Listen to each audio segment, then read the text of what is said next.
We are back again with another CGU Learning Center interview. Dave Amerland from Darebee, who you might remember from last time, is back with us. We had discussed exercises for people with disabilities. And because of that, we're doing a joint interview with Accessibility Mike, because obviously this is no pun intended. Okay, you know what? Pun intended in his wheelhouse. So I wanted to make sure he was present for this. Right. So David, thank you so much for coming back and being willing to do a second interview. Thank you so much for having me. And so since we talked last time, I was still doing the Darebee 30-day challenge. Well, obviously I finished that up. Okay. I haven't really taken on any rigorous exercise program since then. What I have been doing is I've been walking a mile about 4 days a week, and that seems to be working for me, oddly enough. Good, that's really good actually, because I mean, despite the fact that we have kind of we seem to have been exercising forever in terms of a sort of a conventional way. It is only recently that we've actually had any kind of data that shows us how things work when we do exercise. And we're getting more and more data that shows that what we would call low intensity exercise, which is done on a regular basis, or even micro workouts, which are done on a regular basis, they are, in the long term, quite efficient at providing what we call fitness gains. Sure, I mean, if your goal is to bulk up in muscle, they're not going to do that, right? Because they won't trigger the right adaptive response. But if you want to feel confident in your body, if you want to feel in control of yourself, if you want to feel capable, you want to feel the sort of kind of well-being that comes with doing something physical, well, they're just as efficient as something which appears a lot more intensive. It's been nice. 1 mile, not all at once. I walk to the office I work at and back. But yeah, I do that about 4 times a week. Right now, my weight seems to settle somewhere between 176 and 178, but I'm fine with it. You know, I'm building muscle. Good. Just a little bit. But yeah, so I wanted to let you know where I was standing at since last time we talked. Yeah, I mean, again, if I get back to what you just said, see, I mean, you're doing the smart thing, and I need to stress this is really, really good. You're integrating your physical fitness into your lifestyle. And when you tell people this, they think, all right, this is what I got to do. I got to get up in the morning, go for a run, go to work, come back and hit the gym. And this is not how it works at all, right? What it should do is we should do on their everyday things. We should do something which is a little bit more physical, which we normally wouldn't have done. Walk to the shops, carry the shopping back home, go up this flight of steps. You know, so what you're doing actually works, and that's smart. It delivers sustainable, long-term results. And that's what we need, really. That's good to hear, especially this time of year. I put on my headphones and it's quite pleasant to do. Not so much when it rains, but it's still pleasant to do. Good. And the way we feel about exercising, the way we feel about being physical, that's key to it. I mean, if we don't feel good while we're doing it, if we don't get a feeling of actually, you know, I'm enjoying this, we're unlikely to stick to it for a long term. And that goes for any type of physical activity. So as long as I'm having fun, basically. Yes, yeah, absolutely. Yeah. This is key. I mean, and I know it sounds weird, but even with people who are sort of training very intensively for very specific goals, very specific purposes, perhaps, you know, there's a competition or they're, you know, even Olympic athletes, they go through training which is literally quite painful. So, you know, they push to the limit, they break through their personal barrier, and you can see that it's suffering from pain. Now, we have studies of this and their brain circuits, and they're actually very good at activating the pleasure response. And I know it sounds odd because they seem to get a kick out of the pain, but that's because they're not focusing on the pain, they're focusing on their goal. So you see, you know, the pain is whatever it is that you actually have to pay for as a coin to get what you want. We take this into another context. It works exactly the same way. It could be, for example, you know, you have to read 20, 30 pages of densely written material in order to understand something which is of real value to you. That process is mentally painful, but you do it, right? And then you think, I got this. I really know what it actually means. And the light bulb goes off in your head. The reward system in the brain is activated. It's the same thing. So, and the reason I mention this, of course, is that we need to, once we understand the process, then it's up to us to strategize our fitness, to create routines that actually work in a kind of fashion, to make sure that our lifestyle works for us, not against us. Again, last time we talked, we touched upon how Darebee's goal is to make physical fitness and exercise accessible for everyone. And Yes, yes. we touched a little bit on making accessible for people with disabilities because obviously various disabilities, what's considered a typical workout is going to work with someone with a disability. Yes. And at this point, Mike, I'm going to let you talk a little bit about your disability and what your hurdles are as far as physical fitness, and hopefully Dave can answer some of your questions. Okay. Cool. So my disability is I'm a T4 para, meaning I'm paralyzed from my chest down. Okay. So I can't feel or move anything from my chest down. So all I have is my arms and my high upper body. My challenges are that for the longest time, my daily routine has been pretty rigorous because I've been working and doing stuff for almost all of my disability for about 3 years. Okay. And I choose to do things like get in and out of a car instead of a van. I do a lot of wheeling around, and but nothing consistent to prevent me from developing my medicine ball here, as I lovingly call it. And that's where all my weight is. Like, it's not on my legs, it's not on my butt. It's all in my stomach. And eating healthy has not been a priority for me. But those are my barriers, most of which are me being my barrier. Yes. And what has happened is recently I've gone to the doctor and found out I have arthritis in my elbows. Okay. And it's kind of serious. I've got to do some more doctors. Did he say, can I just interrupt? Did he say what is it caused by? Is it genetic, or is it something which has to do with lifestyle, wear and tear, that kind of thing? It's lifestyle and wear and tear. Okay. Yep. His elbows are essentially his knees. Yep, I understand that. Yeah. Okay. And I'm really rough on myself and my equipment. Yes. And she's laughing because it's a joke we have that I'm rough on equipment. No, I can believe that. I mean, well, I've had two titanium wheelchairs. This is my second one. That's like Wolverine's claws, right? Adamantium, but close. Yeah, they're very close. Yeah, right. It's adamantium, yeah, of course. I broke the last wheelchair twice. Whoa. Okay. and you know, first of all, I can't tell you how much I empathize with what you just said.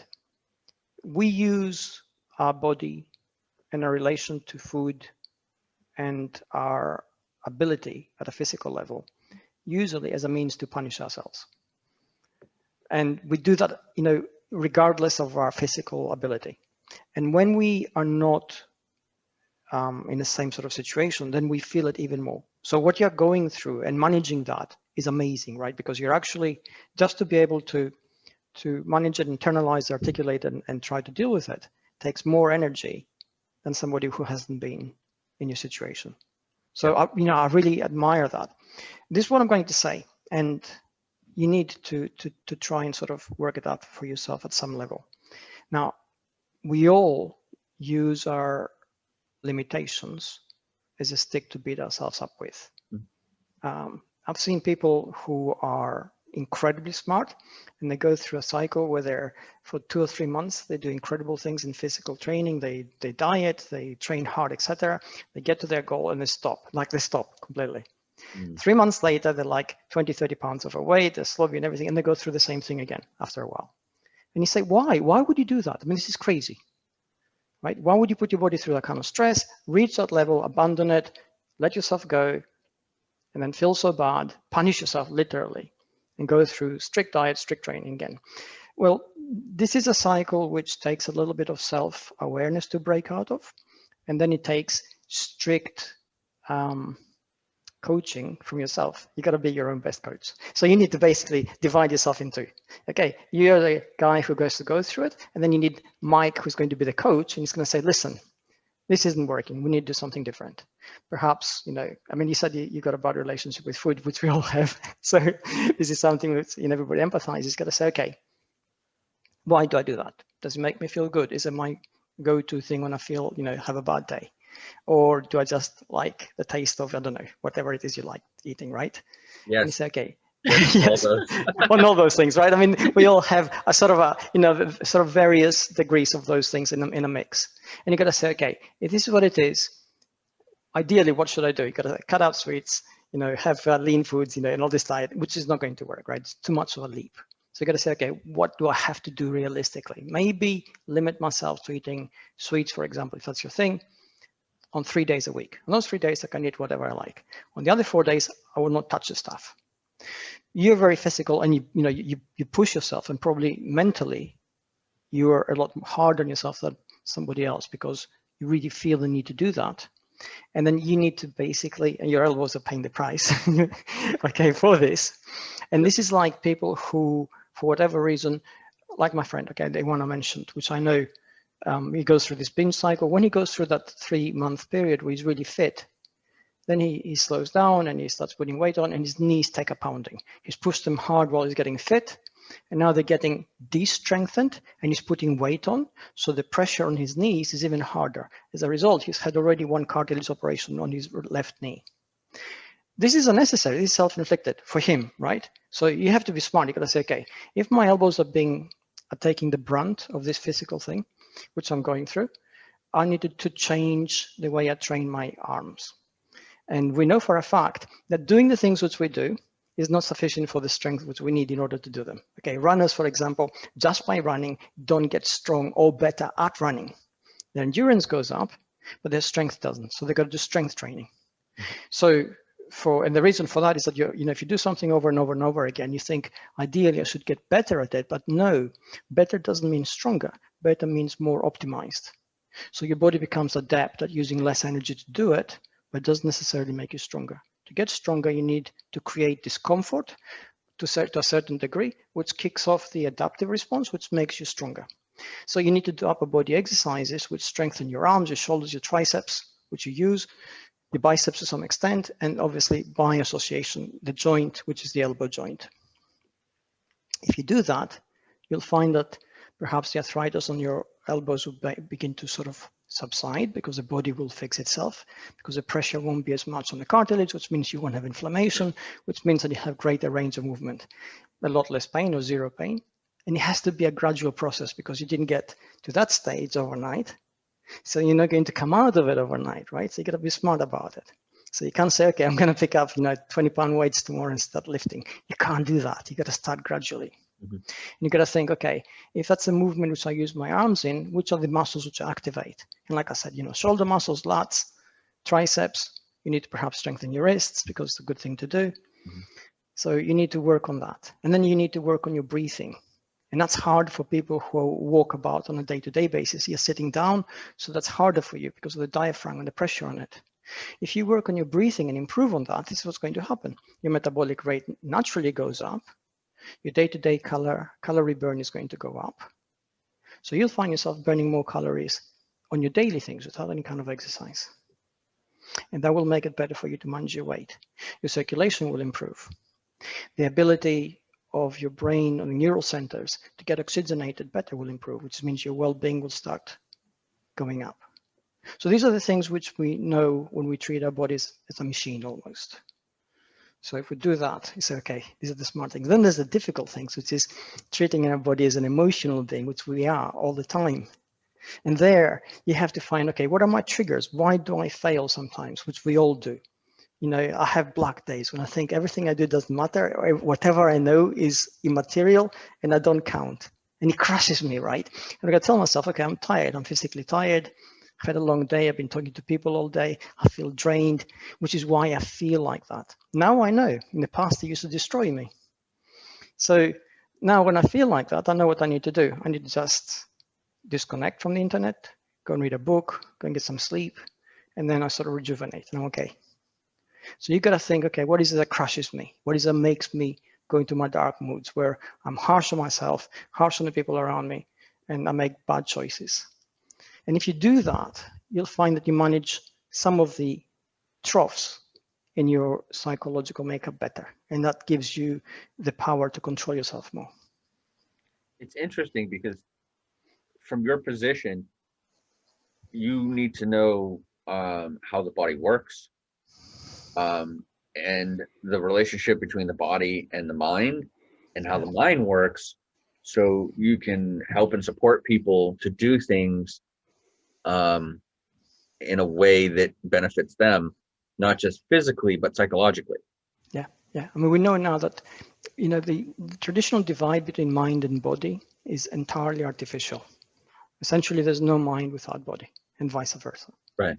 So if we're talking about cognition, how we understand our place in the world and how we understand the world around us and how it works and how it fits in, well, it's embodied cognition. Without a body, a mind on its own, doesn't matter how smart it is, doesn't matter how many billions of neurons it will have, it's not smart. It needs the body to tell it all these things and actually help it create the emotions which it needs in order to activate all its processes.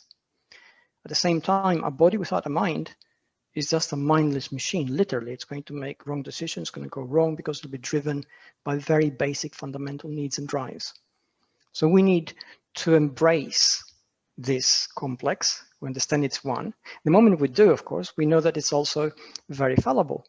Our body can get tired. The moment our body gets tired, the brain becomes depressed because it feels that fatigue. We feel that everything's crashing around us. We can't do anything. When you're tired, somebody tells you do something little, okay? It doesn't matter how small it is. And you just can't do it in your mind. It's huge. It's going to take a lot of energy because you're tired. When you're fresh at the beginning of the day, you say, yeah, sure, no problem. I'll go and do it. So you don't think twice about it. Same thing, same conditions. What's changed is how you feel. This is self-awareness. This is what we all, regardless of our state of being, need to build. And the moment we build that, again, we begin to shift how we handle our body, how we handle our mind, how we make decisions, how we approach the entire thing, which is called fitness and discipline and self-control in a much kinder way to ourselves mostly. And that makes it work better. Wow. You really kind of like, because I work with mentally handicapped adults. Okay. And I've been doing that since 91. So Okay. 20 years now. And I work with them on an emotional and mental level to help them improve their life, their everyday living skills and stuff like that. And you were telling me all this stuff, and in my head I'm going, okay, I need to be my own coach, so I have to do self-talk. And when I come home at night, because right now I'm doing a 16-8 eating regimen, so I only eat 8 hours a day. Okay. And that kind of works for me. Right. But when I come home late at night at 11 o'clock, when I'm outside of my eating time, I snack. Yeah. And it throws everything off. Yeah. Yeah. And if I just have a conversation with myself and say, listen, you're not supposed to do this. If you drink some water, you'll be fine. You go to bed, you wake up the next day, and then you start eating again at the appropriate time. Yeah. And I don't do that. And I make it okay for me to snack and eat my Reese's peanut butter cups, which I absolutely love. So like all this stuff I already know because I do it with other people, but I'm not doing it with myself. Yeah, and that's perfectly understandable. Again, that's why athletes have coaches. That's why football teams have trainers. That's why we need personal trainers and psychologists for elite athletes, because essentially when we are locked inside our body, most cases we're okay. Okay, we can see things and we can say, yeah, I'm fine. But let's put a little bit of pressure on. Let's have a bad day. Let's have you feeling, weak, tired, sick, under stress, stressed, under pressure. Let's have you feeling hungry, having a bad day because you had a bad encounter, whatever, all those things, right? Or let's have the other thing, which is a classic. Let's have ourselves wallow in self-doubt, which happens to all of us, right? And what happens there, it begins like a little shallow thing, and then it gets deeper and deeper and deeper, and there's no depth to it, okay? Once you start sinking, you start sinking. Okay, the moment we do that, all we feel is our own personal pain, our own personal blackness. And what we do in that case? Well, we do two things. First of all, we self-sabotage. Whatever regime we're on goes out the window. Second thing, we reach for some kind of medication because we need to snap out of it. And the go-to medication for the majority of people is food. So basically, we eat something, makes us feel better. We say, okay, tomorrow I'm going to start again. And then if you don't, you feel guilty, and the guilt then crushes you. So you begin, the cycle can become really, really sort of crushing in many ways, because, you go into this kind of vortex where, you try to get up and you can't, and you say, oh no, I'm failing. And then you say to yourself, shouldn't be failing, I should be better than that. And no, I'm letting everybody down, including myself. And to break all that, really to break it, we just got to basically step outside ourselves. Give yourself a pep talk. Go to the mirror and say, hey, you can do better. You know, sometimes I lie in bed a long day and I'm hungry, right? And it's like almost midnight and I'm really starving hungry. And I'm thinking to myself, you know, it's so easy to go and get a healthy snack. I got healthy snacks in the cupboard, right? So here's the tripwire, right? It gives myself permission to go. And I'm thinking, no, because I need to get out of bed. I'm going to eat. And then what? I can't wait 7 hours until morning for breakfast. And the moment I say to myself that, I realize how ridiculous is my idea to get up in the middle of the night and go and get a snack, right? So I don't do it. And sure enough, you know, a few minutes later, I'm asleep. So it doesn't matter. But what surprises me is with all the facts I know, with all the talks I give and everything, I almost give in, right? I have to, because the desire is so strong. And when we're at our lowest, we can all fail. So this is my trick. You know, I said to myself, what, really? Midnight? You're going to be doing that? Nah. And, you know, the moment I have this talk, that's it. But if I don't have that talk, I'm quite capable of getting up and getting a, you know, healthy snack, but it's still a snack, right? So there you go. I support him, but I joke with him a little bit because I don't know when his 8 hours started. Yep. So like if I'm going to get myself a snack, I ask him, like, I'll ask him, is the gremlin allowed to eat, or is it past feeding time for the gremlin? That's a good way of doing it. And I was going to say, you know, this is the whole thing, right? Especially for couples who train together, diet together.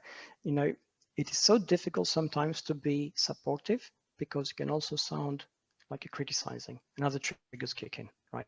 So you're going to say, for example, oh, I thought we agreed we're not. You know, this is, you know, when the other person is almost given in or they're already given in, you haven't really thought why they've done it. Thinking and going to support them by saying that sometimes it can trigger other things. So, you know, your role is incredibly difficult. It's a, you know, a tightrope walking act, and I never envy you that.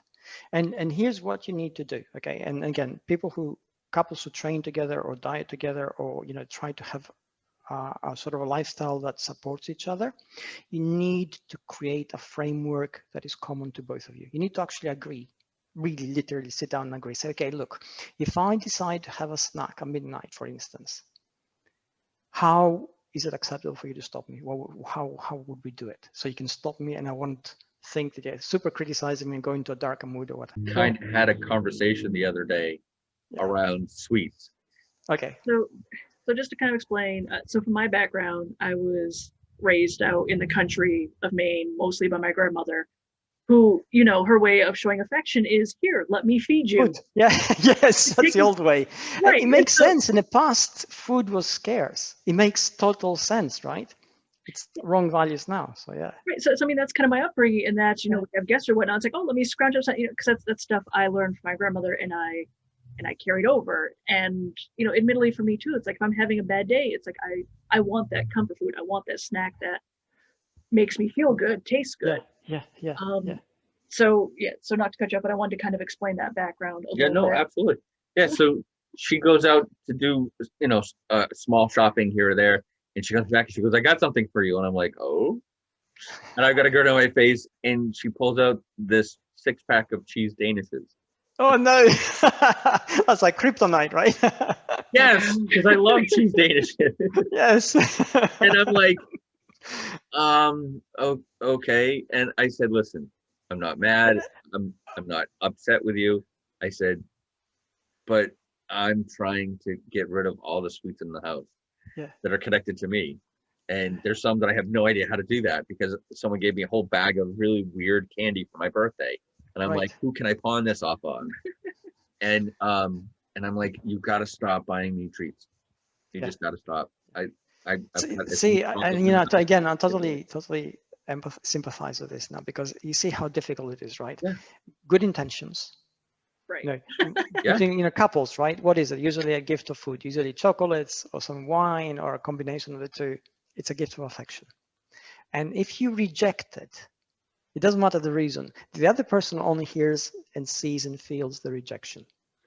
Everything else sounds like an excuse. So then, you know, you're on this minefield where you say, okay, do I say yes and then I'll sabotage myself and then say I go into a spiral, or do I say no and then perhaps we'll have tension in the relationship? And again, this is where you need to articulate it. You need to talk about it openly. You got to say, listen, this is what we're going to do. And this is what I normally say in situations like that. I take the Marine saying, where 2 is 1. Okay, 2 people in complete sync with each other are a lot stronger because they're one. They're indivisible. 1 is none. Individually, we all fall, right? We have 0 strength. We may appear to be able to do things. We may appear to be capable, but on our own, we're very fragile. We'll break and we'll fall. So we really need somebody to support us. But that support has to be trained. It has to be worked. It has to be synchronized. You have to actually talk about it. And if you don't, the assumptions you make will be wrong at some point, and then you're going to have issues. And then those issues become way bigger and more complicated to sort out. So that openness, that you say, look, we've got to talk about this. I'm trying to do this, and this is why I'm trying to do it. And I need your help, and this is how I think you can help me. And then listen to the other person and say what they think they can do, and then vice versa, right? Because support goes both ways. Well, I mean, admittedly, one of the things we do very well as a couple is we do communicate, because we both came into a relationship like, look, I'm tired of having relationships where I'm saying the same thing over and over 15 times. I want to have a discussion. I want to be heard. And, the other person was like, me too. Awesome. So, if we say, look, I want to talk to you about something, neither one of us get that automatic, oh no, something's wrong pit in our stomach. People do. Yep. So I showed him those, and he's like, okay, listen, I appreciate it, but I need to talk to you about this. I'm like, okay. So he explained his side. I'm like, okay, so just, this is where my mind was. This was my perspective was, you like them. They were on sale. I thought it would make you happy. So I totally understand. I misread the situation, and I forgot momentarily about your goals, because I saw food that you like in my mind went happy. And yeah, of course. Yeah, absolutely. The funny and I think is we had that great conversation, and I was like, cool. I feel good about myself because I actually had that conversation. Yeah. I didn't just go get mad or frustrated or fall back into the rut and go, oh, thanks, and crack one open and shove it in my face. And then she goes, I got you a second treat. That one was low carb. It was corn chips. It was spicy corn chips. So now I'm on this piecemealing out all the little things that I have in my house because I hate to waste food. Yeah, I know, and it feels wrong. I totally get that. And this is why the hardest bit we can do as people is actually communicate. And the reason it's so hard is because our brain is locked inside our head. It's in total darkness. It externalizes things which are important to it and to us. In most cases, what happens is when we externalize, we hope that we coded what we wanted to express sufficiently clear for the other person to decode it in their own brain, with their own perception, with their own experiences, with their own knowledge, with their own memories, and understand what we said. When we talk about things like the weather, for instance, which is subjective reality, we can all agree without any problem, which is why it's a great conversation piece, because it's a horrible day we're having when it's raining, right? And we can both agree. What have we done just then? First of all, we broke the ice. Secondly, we both griped about something which is common, so it bonded us. And thirdly, we expressed the fact that we both see the same thing and agree on it. If I said horrible day we're having today and it's a beautiful sunshine, you start edging away from me, quite rightly so, because you think, okay, he's not in his right mind. Okay, so we're talking, yeah. So we're talking about, this is the things. Now imagine how difficult it is to talk about more complex things, especially when those complex things are emotionally attached to our sense of identity, a sense of capability, self-worth, self-image, and all those things. So, and then, those things then have some kind of impact on the symbiote, which is a relationship, where it's, how does he see me really, really? He thought I would do that. Or, we sort of tend to double guess. So communication is really, really difficult. So that's why there has to be clarity. You have to be able to clearly articulate the goals, the problem, the issue, the solution, and then listen to the other person and see if they agree, if they don't agree. But, in that conversation, Mike, you said you felt good afterwards. And this is why you felt good. The moment we have a true conversation with another person, where we express something and then listen to what they say, in our brain, we construct something called an intersubjective reality, which is our opinion and our thoughts and ideas, and the subjective which is subjective, and the objective reality which we both see, like the weather. So then in that space, our brain grows. This is good. If we go to the other side of this equation, where a person expresses something, the other person simply is not listening, they're just talking over them, we feel bad. We don't actually go into that space. Our brain feels under attack. Then our body feels under attack. Then our cortisol levels go up. A stress hormone increases, so our body goes into fight or flight mode. The whole thing, higher centers of the brain shut down, so we're incapable of actually realizing we're feeling this, and we feel really bad. We're saying, well, it was a horrible conversation, or even worse than that, we just say, what a bad person, or this is left me with a really bad feeling, without you being able to articulate exactly what it is that happened. So communication, really difficult to do. Key if you have long-term health goals, long-term fitness goals. Key if you're facing challenges which you're trying to overcome, because you need to strategize, you need to be smart about it.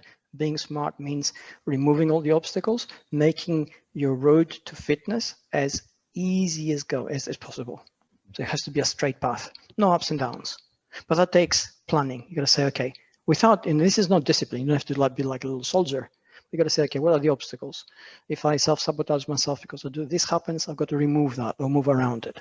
I've got to be able to recognize it. If, for instance, I try to, let's say, not eat snacks in the house and have a house full of snacks everywhere, well, that's not going to work, right? And I've known people who have that, right? I knew a friend who had jelly beans by his bedside table. I know it's crazy, okay? I mean, you just reach out in the morning, grab a handful. You say, why would you do that? He goes to be my sugar rush. Brain blown. I'm saying to him, dude, this is really wrong. Okay, he's changed his ways since then. But this is, he didn't know, right? So to him, it felt fine because he used to get a sugar boost in the morning, go hit a shower, come out, grab a coffee, go to work. So, okay, he was in his 20s when he did that, right? But still. So, we get smart as we get older, hopefully. Hopefully. Yeah. So these are the things which we need to sort of, think about. You got to think, okay. And again, you go into coach mode. If I was actually coaching somebody, you got to say, okay, what are the obstacles you're facing?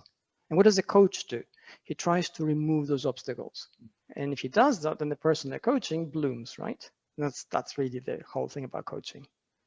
No, it's great. And it's, every conversation with you is just, it's amazing because it's just such realistic, down to earth advice to keep yourself healthy. But I'll be the first to admit I kind of get off track. Like, oh, you said this, so it makes me think of this. So I just want to take a moment to just kind of recap for those watching at home. Yeah, of course. Yeah. Little things that you can incorporate everyday life is one of the best things you can do. Make sure that you're happy while you're doing it, because that's going to only improve your fitness goals. You can do it by yourself, but it's actually better to have someone with you to communicate with and help you achieve your goals. And if not, use yourself as a coach and do self-talk and self-coaching, even if you got to do it in a mirror in order to encourage yourself to stay on track of what you should be doing. Exactly. Yeah. Communication is key, and overall, it's just baby steps. Figure out what you want to do, figure out what's going to take you to get there, and do little things to remove the obstacles out of your path to get to where you want to go. Is that about right? Absolutely. That's really good. That's really good recap. And I'm glad you did that. Yeah. It's really interesting because all the stereotypes that I've heard growing up are, no pain, no gain. If it's not hurting, then it's not helping. All those things are actually not true. Yes. Because if you remove all the barriers in your journey for a healthier body and a healthier mind, then you're gonna be happy, consistent, and going through life enjoying it, and not all these other stereotypes. Yeah, that kind of blows my mind. Yeah, I know, and it seems counterintuitive, really, but it's really weird that we had this kind of approach to fitness where we had to feel pain to make it work. And you think, no, you shouldn't be feeling that. And again, this is a misunderstanding, which comes from watching and exploring the regime of people who have very specific goals. Okay, we take boxers, for example. They put themselves through what to us is grueling hell, right? They harden their body. They get themselves to a really, really high level of fitness. which is unimaginably high. They're really good aerobic, they have explosive power, they have strength, they're lean, they're powerful, and they have a goal in mind. But here's the thing though, we see the pain, they don't feel it. In their brain, in order to do that, they've changed pain for reward for what they want to do. Mhm. So they don't actually feel the same kind of pain that we see, that we imagine they'd experience. Right. The same thing goes for Olympic athletes, right? They put themselves through hell. Gymnasts, figure skaters, you name it, even dancers. They, ballet dancers, they go through, physical hell to get to the level they're at. But they don't feel that because they reframe the process and the goal. So the reward system in the brain is activated. As you're going through it, you're feeling the pain, but the pain is telling you that you're doing the right thing for what you want to do. So then dopamine kicks in, the pain receptors get dampened down, feeling of elation comes up, they do it, which is otherwise they wouldn't be able to, right? So that's what we don't understand normally, and that's what we have misinterpreted. So I tell people that I have a very high pain threshold. Yes. And that I'm almost always in pain. Okay. And that depending on how my day is going is the level of pain that I'm at. Yep. But in actuality, what you just described is how I manage pain. Yes, exactly. Because essentially you have filters in your brain, right? Yeah, same like elite athletes or the same thing. And here's what happens now. And the end result of my day, no matter how much grueling pain I've put my back and upper body through, is my goal. And when I get home, I'm like, oh, now I can relax and and just stop moving and recover. Yep. But I've enjoyed my day because of what I've been able to accomplish. That's right. Sense of achievement, right? Exactly. Yeah. Sense of, being in control, being, despite the difficulty, being able to sort of, take command of your own self. That's amazing. That's what we all want. That's why we go through the same sort of levels of pain that we put through ourselves through when we train in order to have that. So you're experiencing the same thing, and because you do it day in, day out. Here's the thing, you don't have a higher threshold of pain or higher pain threshold. You have the same as everybody else, more or less, but you're very good at putting filters in place. And what happens is you experience pain, your brain recognizes it. It says, oh, what is this pain? Okay, it's this. Fine. And dampens the signal down. And here's the other thing now. When you have a bad day, because psychologically you're in a good place, emotionally you're in a good place, your mental and psychological resources are reallocated to deal with that. And then everything feels more painful. I know that if I'm on 3 hours sleep, the cold shower in the morning kills me. It's the same cold shower I have, most days. But on 3 hours sleep, because I'm managing my fatigue, I'm concentrating, because I'm planning my day ahead, I don't have the physical resources to maintain the filter in my brain that tells me cold water, okay, it's a signal, it's fine, you do it every day and you can deal with it. It doesn't, it kills me. I have to have a hot shower. And I'm the same person, right? I haven't put weight on, I haven't got an injury, all that I've got is, less sleep. So that same thing with you. If you have a bad day, you feel more pain. Same thing with anybody else. If you have a really bad day, you can't go through a hard training session. Why? What affects you is still the same physical body. You haven't, suffered an injury, you haven't lessened your muscle proportion to the rest of your body.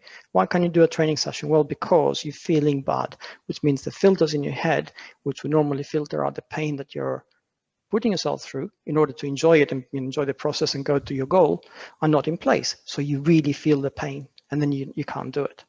So that allows us to see at the same time when these things happen and we fail, it allows us to see what we need to do in order to actually succeed. So we need to say, okay, here are my mental resources. I know I've got the strength to do it because I do it day in, day out. At the same time, I'm not Superman. They're not unlimited. Mm-hmm. So if I have a really bad day, I need to be alert because I may want that beer. I may want that sweet and I shouldn't have it. And you say, okay, how do you deal with it then? You can't just say to yourself, no, because it's putting in more filters in place. You gotta say, okay, this is my go-to place. I mean, like I said, when I feel bad, what do?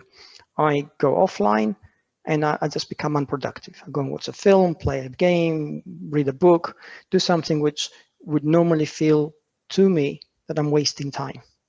but not in that situation. It just takes me out of myself. It takes me into another universe. When I recover, I'm okay. I'm back to myself. I can go back and be productive. This is, for me, it's a strategy which I've worked out over the years to allow me to maintain my sort of stability. You got to work out what works for you. I was actually able to find a couple of the wheelchair exercises, and I was wondering if I pulled one up, if you'd be kind enough to kind of go over it with us. Yeah, certainly, absolutely. All right. So this is one of the ones I was able to find, and from what I could tell, this is about 3 years old. Is that correct? That's right. Yeah. This is one of the earliest ones we did. So this is one that Mike would be able to do because it's all upper body stuff. That's right. Yeah. So yeah, essentially works on shoulders, lats, the tendons that control our sort of joints.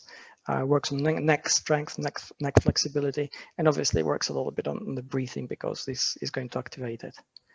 If you just want to explain a little bit more, like I said, this is about 3 years old, and I know you said Darebee has done some programs geared towards. We've got a program now, which is it's only about a month old now, and it's a 30-day program. Yeah. Oh wow. So this one's all it's lats and chest expansion. Yeah. And then it works joint flexibility for the elbows. It works joint flexibility for the neck. Shoulders, and the shoulder joint is basically 2 joints in one, so it needs sort of several different exercises to help it get stronger and more supple. And you can do this again, like everything else, in sort of 3 different levels. You can do 3, 5, and 7 sets, 2 minutes in between sets, and that's about it really on this. But if you do it regularly, you'll find yourself getting stronger and getting more capable of doing these things, and this is how it works normally. When we have numbers like here, which is repetitions on any kind of set, we're looking for form as opposed to speed. But as you get stronger and better, you'll find that you're chasing time a little bit. So normally this would take about, let's have a look, it's 20, 20, 10. So you're looking at between 3.5 to 4 minutes to complete all this. And we know that it can be brought down to about 2.5 minutes.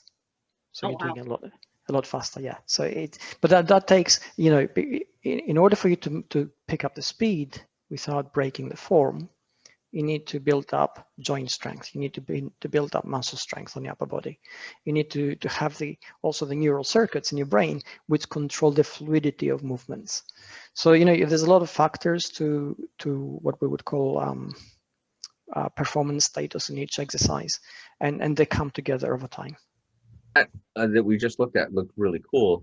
It looked a lot easier but more productive than the one I was doing before, which was like Pilates low weight exercise, which was really killing my joints.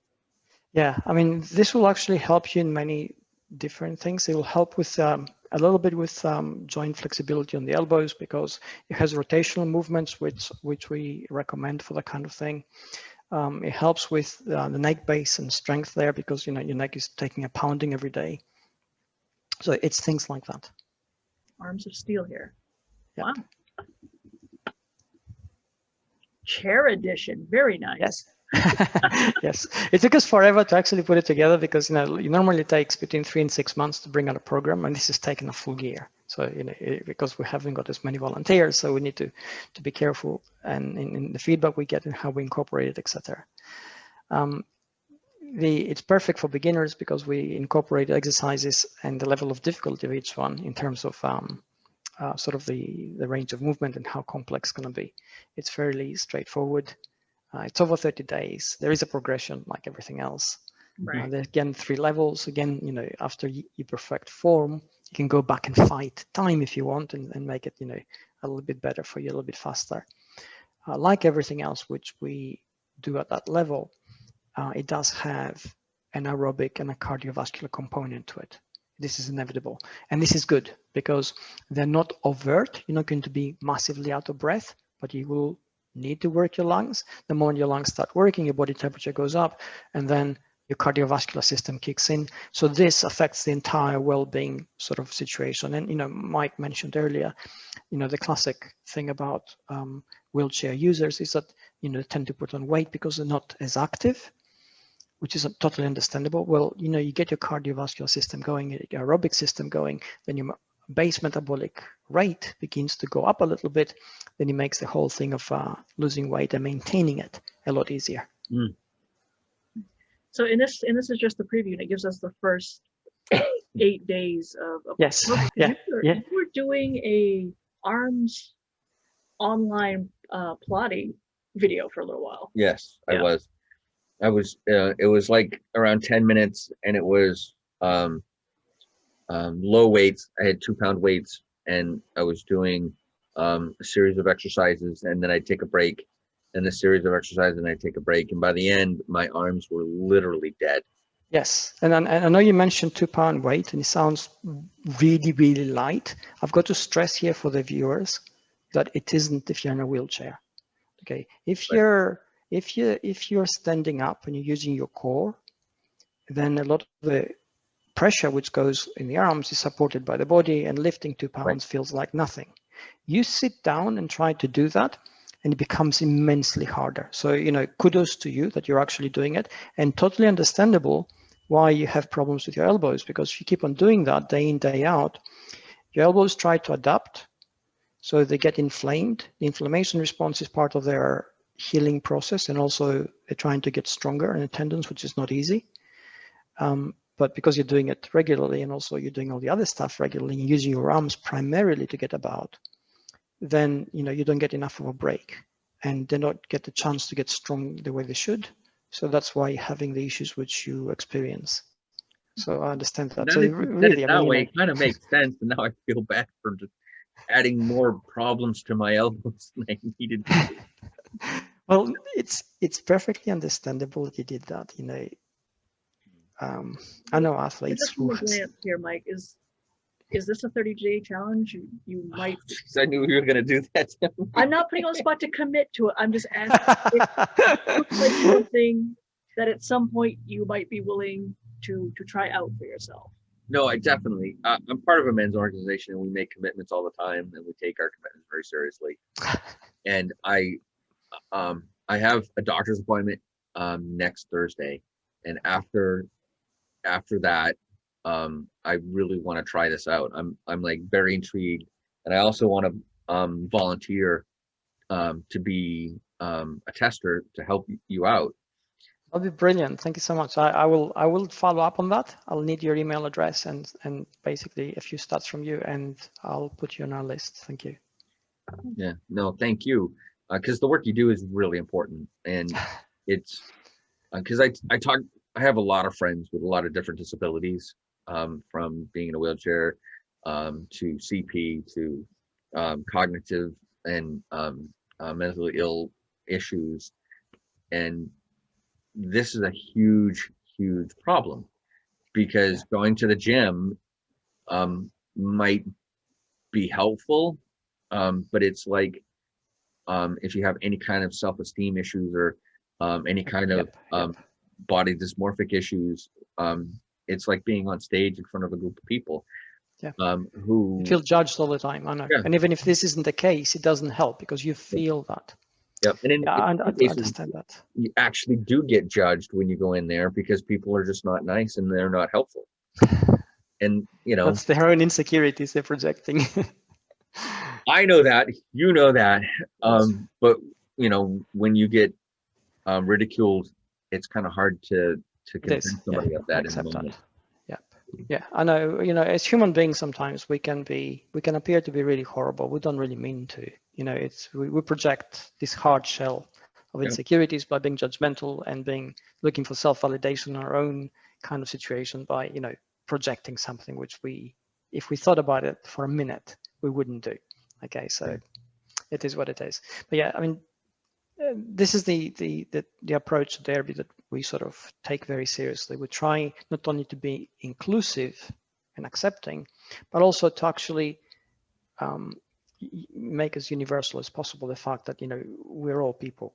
It doesn't matter what shape, size, form we take, the fundamental human being doesn't change. The value is there all the time. And when I was growing up, I was reading the X-Men a lot. And they used to have this slogan, which, stuck with me. And, must have been about 12 at the time. And it said, we look for and at the time, being the 70s, they didn't have the inclusive culture of today. So they said, we look for a man's worth, and use men as both men and women.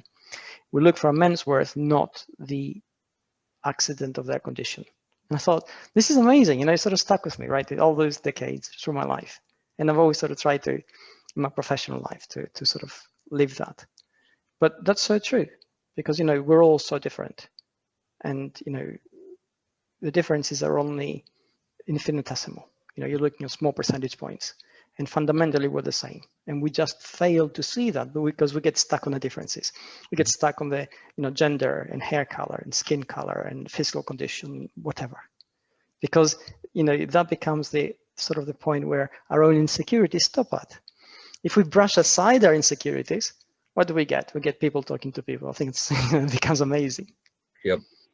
Well, I want to thank you for sharing your geek with us. It's nice to know you're an X-Men fan. So. Oh, yes, absolutely. I grew up on that.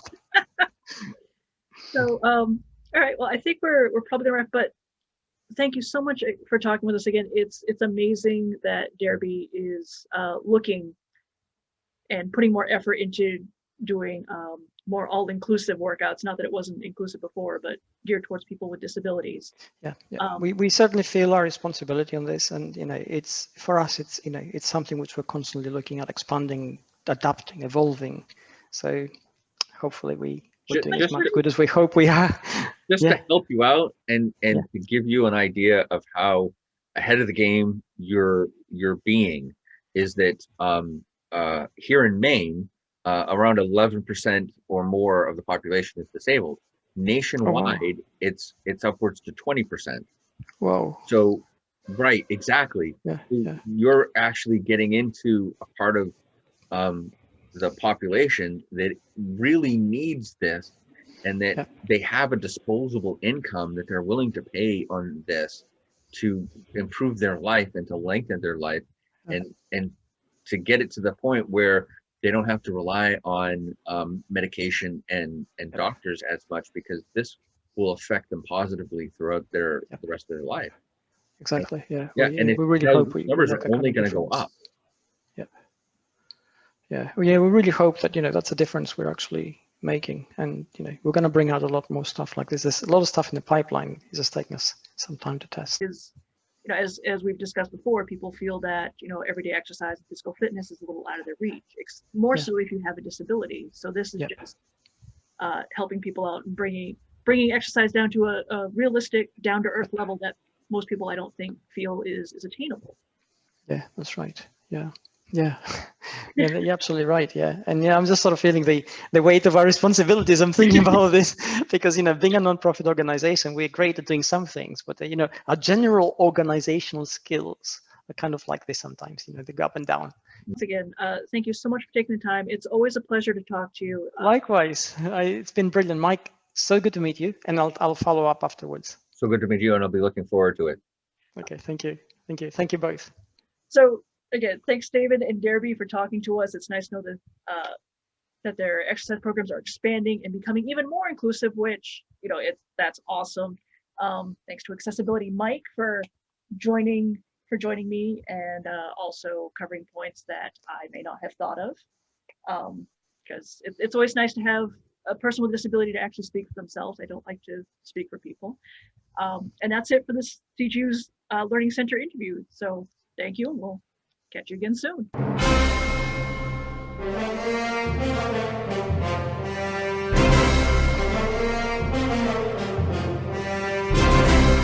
Oh.